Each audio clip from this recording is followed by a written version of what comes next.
Descárgalo antes de que lo bajen. Desde mediados del año pasado es el presidente en los hechos, relegando a un papel terciario a Alberto Fernández y encargándose de trocear lo poco que queda de Argentina para sus poderosos patrocinadores, de un mercenario sin convicciones, camaleónico y maquiavélico, que logra resistir a los sucesivos cambios políticos y sociales, sirviéndole fielmente al poder real. Massa no solo es un aliado confiable de George Soros, según consta en los archivos de su propia fundación, es el hombre que concedió la victoria a Macri en 2015 y a Cristina Kirchner en 2019, luego de haber frustrado su sueño de reelección y haber prometido meterla presa. Ha integrado una decena de partidos. Se ganó la enemistad a muerte del mismísimo Papa Francisco, que hoy lo desafía, y pese a haberse hecho obscenamente rico, literalmente rodeado de narcos y sicarios, Massa sigue insistiendo en su pulsión de mandar. En 1985, con 13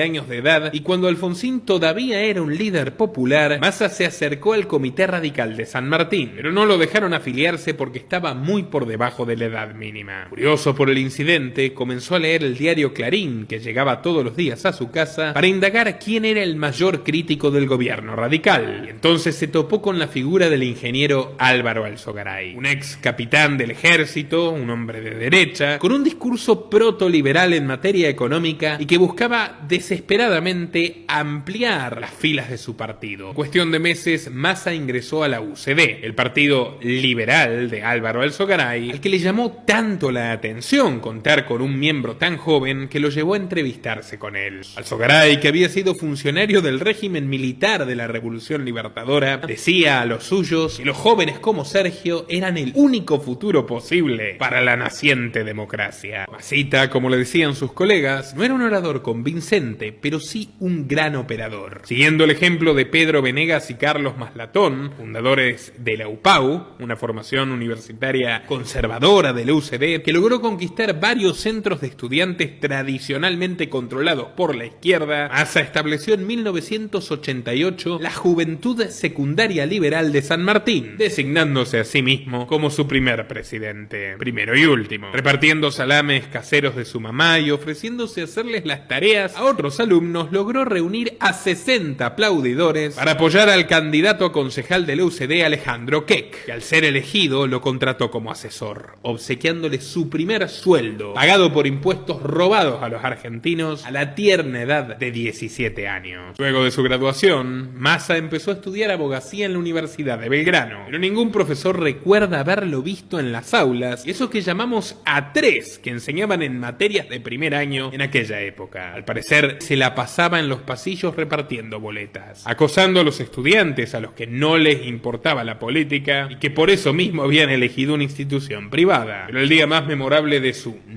carrera fue cuando Massa se enfrentó a puñetazos con un estudiante que intentó hacer el mismo proselitismo que él, pero militando para Franja Morada. Tuvieron que separarlos entre varios. Para entonces Massa comenzó a cosechar sus primeras alegrías. Su padre, orgulloso, le daba una mensualidad en dólares, más su sueldo de asesor en el Consejo Deliberante era suficiente para vestir de moda, rodearse de señoritas y hasta contratar a voluntarios para que escriban los panfletos por él. Massa ganó importantes elecciones estudiantiles en la Universidad de Buenos Aires, a la que no asistía. Massa no era ningún tonto, y en los 90 ser opositor en el partido de San Martín era bastante rentable. Nadie más se atrevía, pero en un caluroso sábado de febrero del 94, Massa y su amigo el concejal Keck, que ya declaraba irónicamente que él trabajaba para el joven y no al revés, visitaron el lujoso chalet de Barrio Nuevo en el balneario de Punta Mogotes. Los recibió su entonces esposa Graciela Camaño. El sindicalista estaba jugando un partido de pádel con su colega Herminio Iglesias, otro prócer de la jungla peronista. Mientras lo esperaban, Camaño les sirvió café con churros y hablaron de política. ¿Y qué pasó en aquel encuentro? Bueno, nadie lo sabe, pero todos lo presumen. Lo cierto es que Massa llegó a Punta Mogotes el sábado, cuando todavía era de la UCD, y regresó a San Martín el domingo, convertido en peronista. Por eso Barrio Nuevo puede jactarse, sin faltar a la verdad, de que a Massa lo criamos nosotros en San Martín. Y por criamos, entiéndase, compramos. Hermano, turbia de Barrio Nuevo, el entonces ministro del Interior Carlos Rucauf le inventó a Massa una subsecretaría a medida, donde cobraba un salario de $2.400 mensuales a cambio de nada. Literalmente de nada. Nunca lo vieron por allí. Era la cobertura para la verdadera función que le encargó Barrio Nuevo: recabar apoyos de empresarios del interior para una posible campaña presidencial del cantante popular Palito Ortega, que estaba concluyendo su mandato como gobernador de Tucumán. Massa mostró una capacidad asombrosa para reunir fondos, y aunque ya se le atribuían también sus pequeñas mordidas, no tardaron en verlo como un soldado peronista perfectamente presentable para la alta sociedad. Y en aquella época cotizaba alto. No tardaría en trabar amistad con otro asesor de Ortega, al que le asignaron tareas similares. Un joven de origen aristocrático e hijo de un histórico militante del desarrollismo de Frondizi, Horacio Rodríguez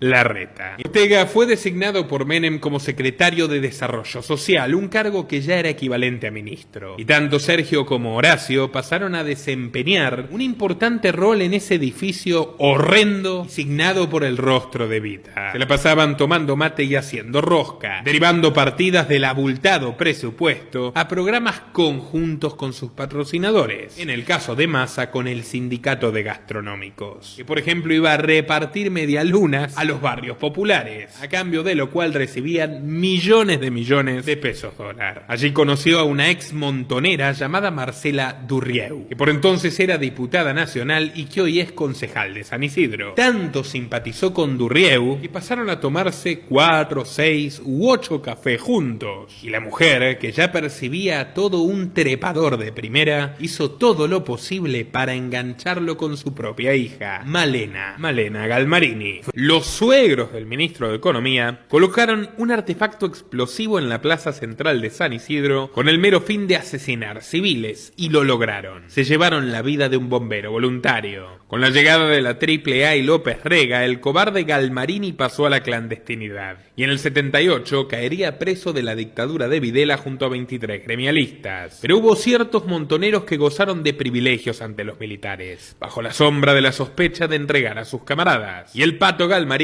fue uno de ellos. A los 15 días estuvo de nuevo en su casa. Se alejó de montoneros y jamás volvieron a apretarlo. Ya en democracia se desempeñó como senador provincial. En el año 89 fue designado secretario nacional de deportes por Carlos Menem, y en el 95 fue electo diputado nacional por Buenos Aires. Recientemente se lo ha podido ver estrujando a su amado yerno durante su nueva boda con Moria Kazan, célebre vedette del siglo pasado.